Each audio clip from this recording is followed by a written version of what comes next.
என்ன சொல்றாருன்னா, நீங்க ஒருத்தர் மேல விசனமா ரொம்ப நாள் இருந்தீங்கன்னா பேய் உள்ள வரும்ன்றார். நீங்களே ஏங்க உங்க வாழ்க்கையில பேய்த்தனத்துக்கு இடம் கொடுக்குறீங்க? அதனால இன்னைக்கு இப்படி நல்லா உங்க மனசை நம்ம மாத்திக்கணும், கர்த்தர்கிட்ட வளரணும்.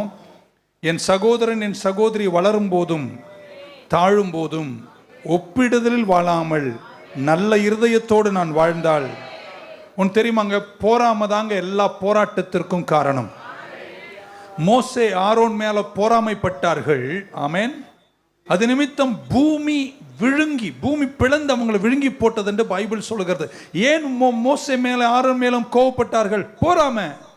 ஏன் அவருக்கு மட்டும் கடவுள் முகாமுகமா பேசணும்? ஏன் அவர்கிட்ட மட்டும் கடவுள் அப்படின்னு அவர் மேல போராமைப்பட்டார்கள். இயேசுவை பீலாத்துக்கிட்ட கொண்டு போவது பீலாத்துக்கு தெரியுது, பொறாமை நிமித்தம் தான் இயேசுவை அவர்கள் என்னிடத்தில் என்ன செய்கிறார்கள், ஒப்பு கொடுக்கிறார்கள் என்பதை அவர் புரிந்து கொண்டார். ஆகையால் envy and jealousy opens doors to rebellion. முரட்டாட்டத்தின் ஆவிகள் நம் வாழ்க்கையில் வந்து நம்மை கெடுப்பதற்கு காரணமாயிருப்பது பிறர் மேல் நம்ம கொண்டிருக்கின்ற வருத்தங்கள். ஆகையால் ஒப்பிடுதலுக்கு இடம் கொடுக்காமல் நல்ல இருதயத்தோடு நம்மை காத்துக்கொள்வது நல்லது. அதை ஒத்துக்கொள்றேன்னு சொல்றோங்க, ஆமீன் சொல்ல மாட்டீங்களா?